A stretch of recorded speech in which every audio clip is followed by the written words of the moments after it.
E eu estou agora conversando então com o Daniel Ramos, que representa aí a parte institucional da CMPq.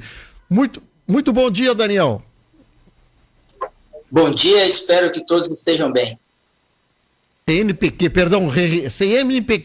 Daniel, me diz uma coisa, a reunião semana passada traz uma informação super interessante para a nossa região. Ontem mesmo eu falei com o pessoal do Porto de Rio Grande, quanta coisa interessante está acontecendo na nossa região.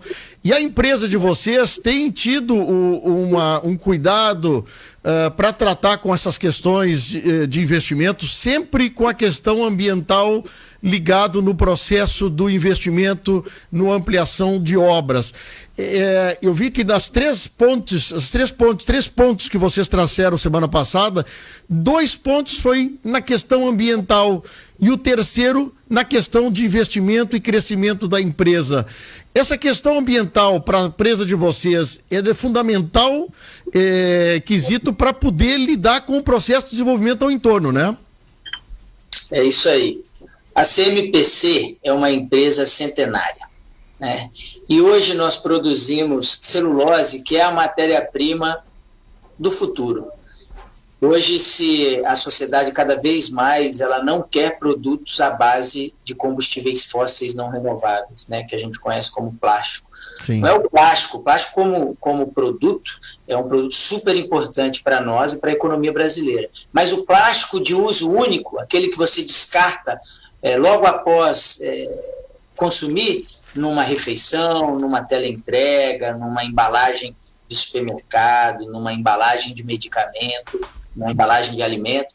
Esse plástico, a sociedade não quer mais que seja plástico, ela quer que seja um produto à base de uma matéria-prima renovável, biodegradável, reciclável, e nesse caso é a celulose, que vai gerar lá no final a embalagem de papelão, de papel. Então, o consumo está aumentando muito no mundo, né? Não só das embalagens de papelão e papel, mas também dos produtos de higiene pessoal descartáveis, o lenço umedecido, a fralda descartável, o absorvente feminino, o papel higiênico. Pensa que no Oriente Médio, que é uma região muito populosa, e na própria China, o consumo de papel higiênico é algo super recente. As pessoas estão começando a consumir o papel higiênico agora. Que coisa, gente. Só na China, se a China adotar os padrões de consumo nossos aqui no Rio Grande do Sul, a gente vai precisar, no mínimo, de umas 5 novas plantas de celulose no mundo. Então, isso é surpreendente. Isso só para dar um panorama do setor. E o que a CMPC fez com esse investimento? Nós vamos aí modernizar as nossas operações. Nós não vamos crescer em área, a gente não vai construir uma nova linha, nós vamos modernizar a nossa operação, tornando ela mais sustentável em alguns parâmetros e também vamos deixá-la mais produtiva. É como se a gente trocasse o motor do carro de combustível a gasolina para combustível elétrico e com isso a autonomia fosse maior. É isso que nós vamos fazer. Nós vamos melhorar a qualidade ambiental da nossa operação e vamos ganhar também, como resultado dessa melhoria, 18% de aumento de capacidade. Pois é, que interessante essas informações que está trazendo. Eu realmente desconhecia esse padrão de consumo. Se aumentasse na China e em alguns países, teríamos dificuldade de atendimento. Bom, mas a empresa de vocês está situada numa região aqui de Guaíba, onde é uma região que está hoje fornecendo matéria-prima para vocês. E naquele bate-papo que nós tivemos com vocês, com o CEO da empresa, foi falado sobre uma possível ampliação da empresa ou da construção de uma nova fábrica. E eu achei interessante, bem nessa linha que tu está dizendo. Não, nós vamos aprimorar a nossa empresa, vamos melhorar, vamos ampliar a capacidade dela dentro do mesmo pátio, vamos botar assim. Porém, nós teremos um crescimento de volume de 18%. O que isso impacta no mercado, Daniel? Só para nós termos uma ideia em matéria de volume de madeira a ser comercializada, hein?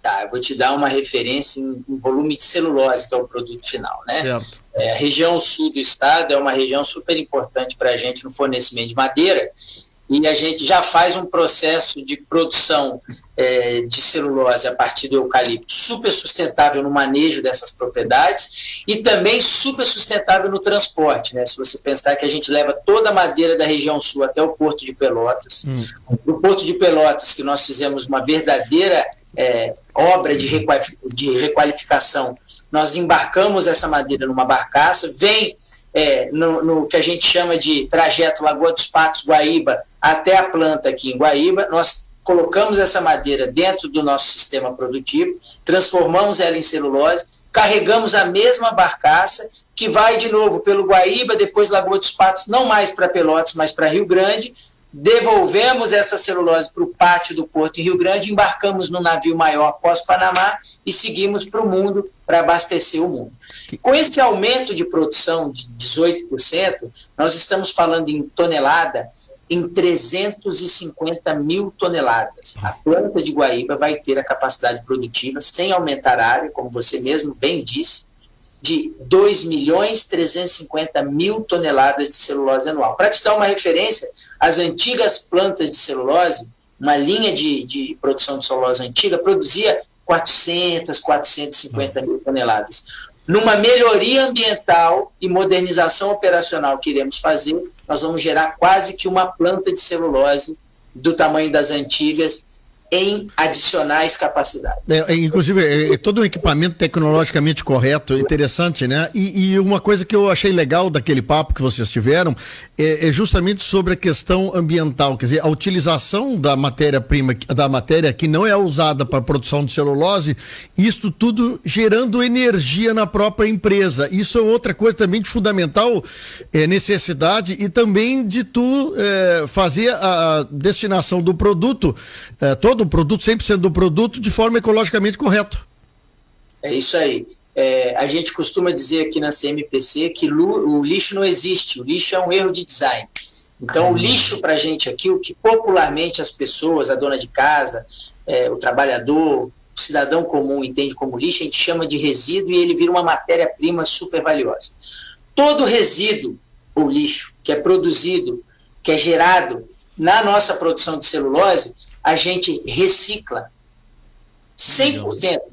E aí recicla como? A gente pega todo o resíduo da produção industrial e transforma em 15 novos produtos. Esses produtos empregam 160 pessoas e geram só eles uma receita de R$2 milhões. Por exemplo, o nosso lodo industrial é transformado em corretivo de solo e adubo orgânico e abastece todo o estado do Rio Grande do Sul. As prefeituras compram com valor subsidiado para dar manutenção de praças, parques e jardins, e o cidadão gaúcho compra no supermercado para fazer uma horta, para melhorar o paisagismo da sua casa, do seu pátio, do seu jardim, da sua propriedade. Isso é um dos nossos resíduos. O outro resíduo, quando você separa a madeira, ela basicamente tem dois componentes, celulose e lignina. A lignina seria um lixo, seria um resíduo que a gente descartaria ou queimaria, e ela é um líquido, um licor negro altamente inflamável. Então a gente queima ele com o vapor produzido por essa queima, geramos energia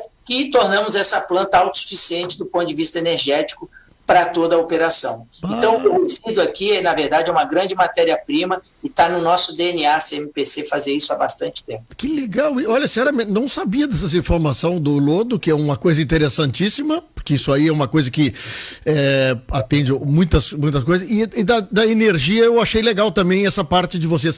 Agora, vamos explicar um pouquinho para os ouvintes da acústica. Daniel, nós estamos aqui numa região de Camaquã, nós temos mais ou menos 300 mil habitantes onde a cobertura da acústica atende.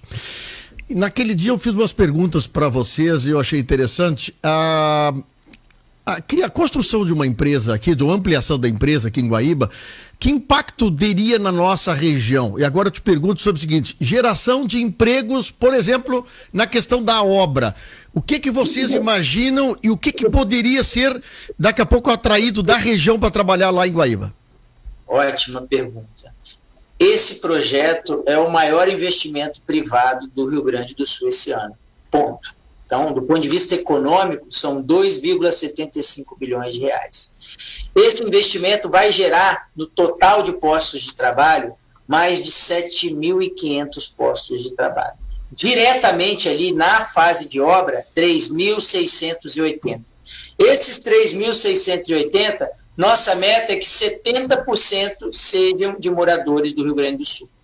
Claro que quanto mais próximo da obra, mais próximo do município, onde a obra vai acontecer, é mais provável que essa pessoa tenha a oportunidade. Mas a oportunidade será dada, isso é que é importante, para 70% das vagas para a população do estado do Rio Grande do Sul.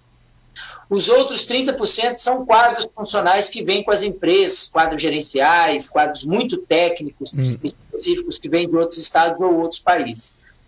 E os outros 3.500 empregos, 3.800 para ser mais preciso, são os empregos induzidos na economia. Para cada emprego que é gerado num canteiro de obra de construção civil, a gente tem os empregos que são induzidos na economia. Mas o que é isso, Daniel? Por exemplo, se eu contrato o seu José, que mora em Guaíba, o seu José vai receber o salário em Guaíba, o salário dele ele vai consumir no mercado, ele vai no barbeiro, ele vai na sapataria, ele compra na farmácia local, ele gasta no final de semana na pizzaria. Esse efeito renda, que é proveniente do salário novo, que vai ser pago para esse novo empregado, gera na economia o que a gente chama de empregos induzidos. Então, entre diretos na obra e induzidos na economia, a gente estima por baixo, tá? 7.500 postos de trabalho durante os 26 meses de implantação desse projeto. Só para te contar, na época que foi a construção da GM ali em Gravataí, nós tínhamos muitos camaquenses, muita pessoa da região aqui trabalhando lá na empresa, viu? Na área de terraplanagem, na área de transplante das figueiras, da obra, inclusive tem gente trabalhando lá ainda hoje na planta da General Motors. E nós estamos aqui falando, Daniel, de 150 quilômetros de distância. Então, agora com a duplicação da nossa 116, eu vou dizer assim, não vou arriscar muito, mas eu saí da Tristeza em Porto Alegre até o centro, é quase o tempo que eu levo daqui de Camaquã até Guaíba, viu?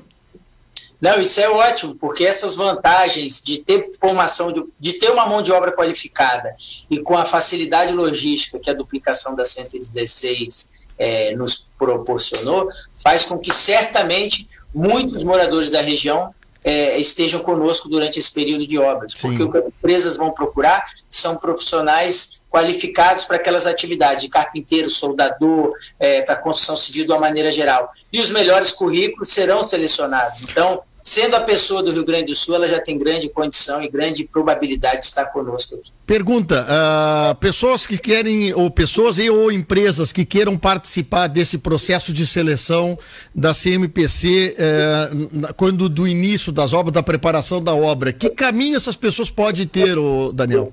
Ótima pergunta. Primeiro que se a pessoa quiser trabalhar para a CMPC, ela já entra no site da empresa, cmpcbrasil.com.br, e faz sua inscrição, cadastra seu currículo, não é difícil, e mantém suas informações sempre atualizadas. Mesma coisa se a pessoa quer ser um fornecedor, entra no site e tem todo o caminho para ser fornecedor. Em relação ao projeto, o projeto ainda não está na fase de contratação de mão de obra. Um projeto de implantação de uma indústria de celulose, na verdade, é feito por 3 ou 4 grandes fornecedores no mundo. E esses fornecedores são contratados e eles fazem grandes contratos com inúmeras empresas. Então, não serão contratos diretos com a CMPC, mas com essas grandes empresas, que inclusive são internacionais, que contratam, que ganham essas obras para fazer essas intervenções enormes aqui na empresa. Mas, certamente, assim que isso estiver definido, nós faremos um grande programa de comunicação para que os pequenos e médios fornecedores locais, e nossa meta é deixar 50% de tudo que é contratado para empresas do Rio Grande do Sul e os empregos 70%. Então, assim que tiver no momento, nós vamos começar a comunicar isso. O Daniel Ramos é diretor da Relações Institucionais e Comunicação de Sustentabilidade da CMPC. Só para concluir, que eu queria conhecer um pouquinho mais a empresa. Me diz onde está a matriz, que tamanho é essa empresa no mundo, Daniel, para a gente ter noção com quem nós estamos tratando aqui em Guaíba, que é apenas uma filial da empresa. Exatamente, importante essa pergunta. Primeiro, falar para vocês que o setor de celulose é muito grande no mundo, e o Brasil é o maior país produtor de celulose do mundo. Isso é uma questão. Segunda questão, que a CMPC, entre as maiores do mundo, ocupa a posição de 4ª colocada entre as maiores empresas do setor de celulose do planeta. Nós temos no mundo um total de 46 plantas industriais, algumas menores e outras do mesmo tamanho. Com esse projeto, a planta de Guaíba será a maior planta de produção de celulose da CMPC sozinha no mundo. Opa. Mas a CMPC tem 46 plantas distribuídas em 8 países, é a 4ª maior do mundo, e a operação brasileira, com esse investimento, se tornará a maior operação de celulose do grupo no mundo.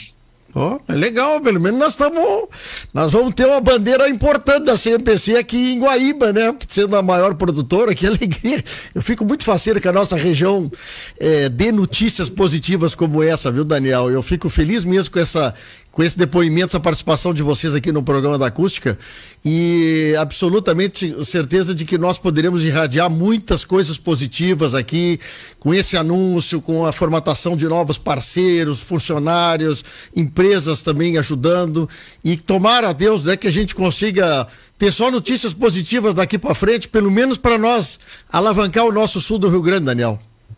Ótimo, e tenha certeza que esse investimento só foi possível ser feito aqui no Rio Grande do Sul por 3 motivos. Um, que o mercado de celulose segue bem. 2, que a gente tem um governo do estado que gera um ambiente de negócio super positivo e muito correto na maneira que trata as suas empresas. E 3, que a gente tem uma gestão municipal também muito adequada aqui em Guaíba. Então, esses fatores são fatores fundamentais para o investidor tomar a decisão de colocar seu dinheiro numa região. Hoje o prefeito aí de Guaíba, o Marcelo Maranata, é de Camaquã, viu? Por isso que nós temos essa ligação forte com vocês aí também, viu? Então ele está super bem. Tá bom, meu amigo, grande abraço, obrigado pelo carinho, obrigado ao Guilherme que propiciou essa entrevista maravilhosa contigo, e sucesso para vocês, Daniel. Sucesso pra gente, um grande abraço. Obrigado.